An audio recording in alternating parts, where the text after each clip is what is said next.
नमस्कार बागायतदार बंधूंनो, मी Narayan Patil, महाकेसर farmer producer कंपनीसाठी. केसर आंब्याच्या सगळ्यात मोठ्या अडचणी विक्रीच्या संदर्भात आहेत, पण आपल्यापैकी बऱ्याच जणांना हे माहीत नाही की हे वाशीचं APMC मार्केट शेकडो एकरमध्ये बसलेलं आहे आणि या ठिकाणी अशा प्रकारचे अनेक विक्रेते आपल्या मालाची वाट पाहत असतात.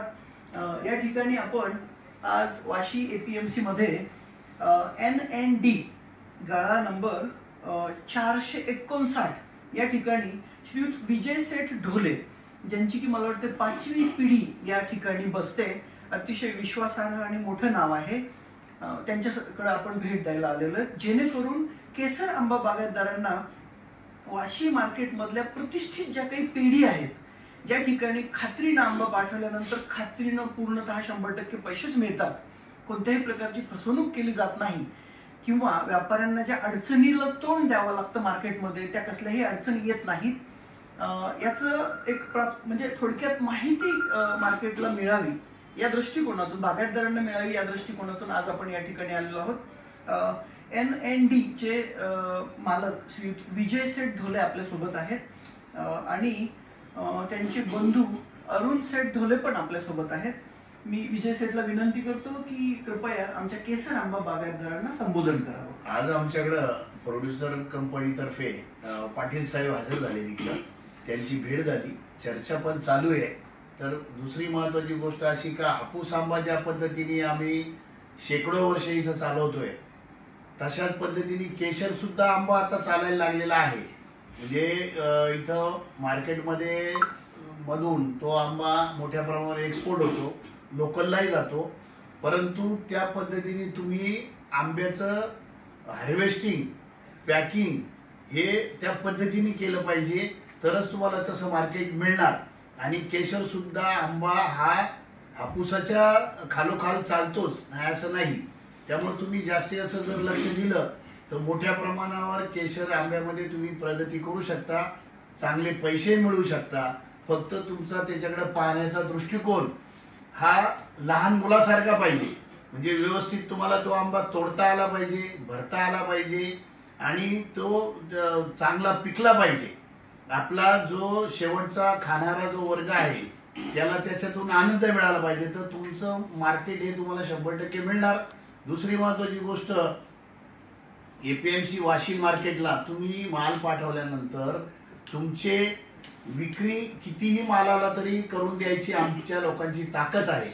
दुसरी महत्वाची गोष्ट अशी का त्याच्यामध्ये तुमचे इथं माल आला, आमचं बिल बनलं का तुमचा 1 रुपया सुद्धा कुठेही जाणार नाही. 100% पैसे तुमचे गॅरंटीचे झाले. उद्या आमचे पैसे आले नाही आले तरी तुमचे पैसे 100% तेवढे मिळणार, जो बिल गेला तो.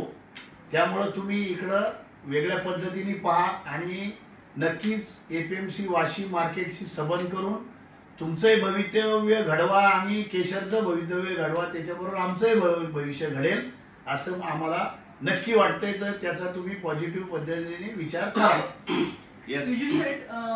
आपली काही सूचना आहे बागायतदारांना आपल्याला संबोधन करायचं? माझं एकच मत आहे बागायतदारांच्या बद्दल मध्ये. आज देवगड मधून, रत्नागिरी मधून बऱ्याच प्रमाणात जे आंबे येतात, तर 100 झाडं जर असतील तर त्या झाडामध्ये 20 ते 30% आंबे लहान लागतात, बाकीचे आंबे सर्व मोठे होतात. पण आम्ही केशरच्या बाबतीत मार्क केलं, बरेच लोक आम्हाला केशरमध्ये कॉन्टॅक्ट करतात, मग त्यांना आम्ही विचारतो बघ तुमच्याकडं किती ग्रामेज पासून किती ग्रामेज पर्यंत माल आहे. तर हार्डली माल आहे ना 200च्या रेंज मध्ये असतो, किंवा 150, 160, 170. माल पिकवताना शेतकऱ्याने त्याला ते झाडांना खाद्य दिलं पाहिजे, ती फवारणी घेतली पाहिजे, या सर्व गोष्टी करून तो आंबा फुगवलाच पाहिजे. कारण मोठ्या आंब्यालाच डिमांड राहतं, मोठेच आंबे एक्सपोर्ट होतात. कारण गल्फ कंट्रीपेक्षा युरोप कंट्रीमध्ये, लंडन असेल, अमेरिका, हे सध्या आपल्याकडे मोठ्या प्रमाणामध्ये, स्वित्झर्लंड असेल, जपान असेल, केशर आंबा ऑल ओव्हर इंडियामध्ये आता चालू झाला.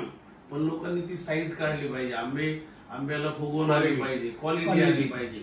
नाही तर बारीक आंबे लोक पाठवतात क्रेट भरून मुंबईला येत, आणि त्याच्यातला क्रेट मधला 20% आमच्याकडे सिलेक्ट होतो, 80% माल आम्हाला रिटर्न द्यावा लागतो. मग त्याच्यामध्ये शेतकऱ्याचं ट्रॅव्हलिंगचं, ट्रान्सपोर्टचं नुकसान होतं. हे न करता शेतकऱ्यांनी पहिले त्याची ती काळजी घेतली पाहिजे.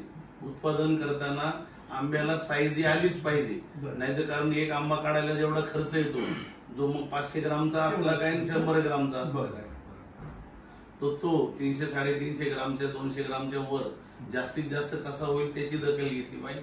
जर पैसे कमवायचे असतील, मेहनतीचं चीज करायचं असेल, तर तुम्हाला आंब्याच्या बागेकडे लक्ष दिलं पाहिजे, ग्रेडिंगवर लक्ष दिलं पाहिजे, पॅकिंग आलं, हार्वेस्टिंग, प्रत्येक आंब्याला दांडा पाहिजे. जर दांडा असला तरच तो एक्सपोर्ट होतो, नाही तर तो लोकलला जातो. या सर्व गोष्टी घेतल्या ना तर बऱ्याच वेळा का केशर आंबा हापूसाला क्रॉस करू शकतो, ही मी तुम्हाला शाश्वती देऊ शकतो. हे तुमचं जे वाक्य हे मला आवडलं. अरुण सेठ म्हटले की हापूसच्या खालोखाल, पण विजू सेठ म्हटले की हापूसला पण क्रॉस करू शकतो. मला खूप छान वाटलं. पण दोन्ही बरोबर चालतील अशा पद्धतीने आपण मार्केट करू. विजू सेटच्या ज्या सूचना आहेत त्या फार महत्वाच्या आहेत. आपल्याला क्वालिटीकडे लक्ष दिलं पाहिजे, स्वतः काढणी केली पाहिजे. आणि 60-72-84 म्हणजे 5, 6 आणि 7 डझनच्या क्रेटच्या पॅकिंग मध्ये अगदी पुठ्ठ्याचा लेअर लावून 3 थरामध्ये आंबा आपण भरून या ठिकाणी पाठवलं पाहिजे. आपण ती सगळी काळजी घेऊ. त्याच्यावर आपण गेल्या 2 वर्षापासून काम करत आहोत. आणि बागायतदारांच्या वतीनं मी आपल्या दोघांना एक विनंती करतो की सुरुवातीला आमच्याकडनं काही नवीन असल्यामुळे चुका होतील. कम्युनिकेशन मध्ये राहू. आपण बागायतदारांनाही तशा वेळोवेळी काय अडचणी आहेत, आडी त्याच्या सूचना देऊ. आणि तुम्ही पण आमच्याकडे थोडंसं अजून 2 वर्ष म्हणजे पहिली 3 वर्ष दयाळूपणे पहा, न्याय देण्याच्या दृष्टिकोनातून पहा. एकदा बागायतदाराला लक्षात आलं की या आपण हा ट्रेड कसा चांगला चालेल याची काळजी घेऊ. एकदा बागायतदारांना लक्षात आलं की इथे असा आंबा पाठवल्यास असा दर मिळतो, तर आमची बागायतदार पण नक्कीच हार्वेस्टिंग मध्ये मेहनत घेतील आणि चांगल्यात चांगला आंबा आपल्याकडे पाठवतील. बरीच लोक आता बाकी करण्यापेक्षा फळबागांकडे लक्ष दिलं जातं. शाश्वत उत्पन्न, शाश्वत पैसे हे सर्व होतं, पण त्यासाठी ती मेहनत करावी लागते, त्यासाठी खर्च. आणि नुसती झाडं लावली आणि त्याला आंबे आले म्हणजे तुमचे पैसे झाले असं हा फॉर्म्युला नाहीये. तुम्ही त्या झाडांना तुम्ही देणेकरी आहात तर तो तुम्हाला लाभदायी ठरणार आहे. तर त्याला तुम्ही खाद्य दिलंच नाही. पेपर बॅग वाला नीट आणि क्लीन, ग्रेडिंग मध्ये 60-72-84, क्रेट मध्ये 1 टाइम यूज वाला, यूज अँड थ्रो वाला, सिस्टमॅटिक मार्क करून मग तुमचा जो या ठिकाणचा मार्क आहे NND आणि आमच्या बागायतदाराचा मार्क करून वाशी मध्ये जी सिस्टम आहे ती सिस्टम आम्ही केसर आंबा बागायतदार नक्कीच फॉलो करू. आणि या केसरला शाश्वत, कायमस्वरूपी आणि स्थिर हमखास उत्पन्न देणारं पीक म्हणून आपल्या या संपूर्ण महाराष्ट्रभर एस्टॅब्लिश करू. आणि 1.5-2 कोटीची लोकसंख्या असलेल्या मुंबई शहरामध्ये आपण दररोजच्या 100, 200, 500, 1000 ट्रक जरी पाठवल्या तरी या शहराची तो संपवायची कॅपॅसिटी आहे. पण मग त्याच्यासाठी आपल्याला चांगला दर मिळवायला तीच क्वालिटी पण या ठिकाणी पुरवावी लागेल. कसं आहे, मुंबई शहरातून पूर्ण जगात एक्सपोर्ट होतो अख्खा, म्हणजे एक्सपोर्ट होणार. पूर्ण भारतात सुद्धा कुठेही तुम्हाला तुमचा माल पाठवता येईल. इथं सगळी साधनं आहेत. खरं ग्लॅमर संपूर्ण जगभर पसरवल्यामध्ये या सर्व मंडळींनी अतिशय जीवापाड मेहनत केलेली आहे. प्रासंगिक नुकसान पण सहन केलेलं आहे. बऱ्याच लोकांना अडचणी आल्या, पण या सर्वांच्या सामूहिक प्रयत्नामुळे हापूसला एक प्रतिष्ठा मिळाली, शाश्वत मार्केट मिळालं. हापूस चांगलाच आहे, म्हणजे त्याच्या गुणावर तो उभा आहे हे निश्चितच मान्य आहे. पण मार्केटिंग मध्ये एखाद्या प्रॉडक्टला, एखाद्या पिकाला जे शाश्वत सिस्टम बसावी लागते ती सिस्टम वाशीनं पुरवलेली आहे. आणि त्याच धर्तीवर जर आपण केसरला ती सिस्टम दिली तर लवकरच संपूर्ण महाराष्ट्र, मुंबईच नव्हे संपूर्ण महाराष्ट्र, संपूर्ण भारतच नव्हे तर संपूर्ण जगामध्ये आपण केसर या वाशी मार्केटच्या भरोशावर प्रसिद्ध करू शकू, त्याला नावारूपाला आणू शकू. आणि विक्रीमध्ये पिकवण्यापासून प्रोसेसिंग पर्यंत आपण जे काही प्रयत्न करणार आहोत त्याच्यामधला सगळ्यात महत्वाचा आणि मोठा शेअर आणि सहभाग वाशी मार्केट विक्रीच्या दृष्टिकोनातून उचलू शकतं. आणि शेतकऱ्यांना 100% कसल्याही रिस्क शिवाय क्वालिटीनुसार, दर्जानुसार न्याय देऊ शकतं. आणि ते मी गेल्या 27 वर्षापासून या ठिकाणी हापूसला तो न्याय मिळताना पाहिलेलं आहे.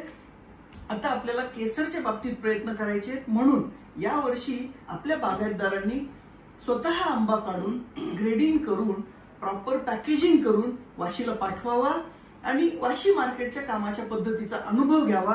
आणि वाशीचे पण सर्व व्यापारी आमच्याकडे थोडंसं दयाळूपणे पाहतील, आमच्या चुका सुधारवण्याच्या दृष्टिकोनातून मार्गदर्शन करतील आणि जास्तीत जास्त मोबदला देण्याचा केसर आंब्याला प्रयत्न करतील. धन्यवाद सर. धन्यवाद. थँक्यू.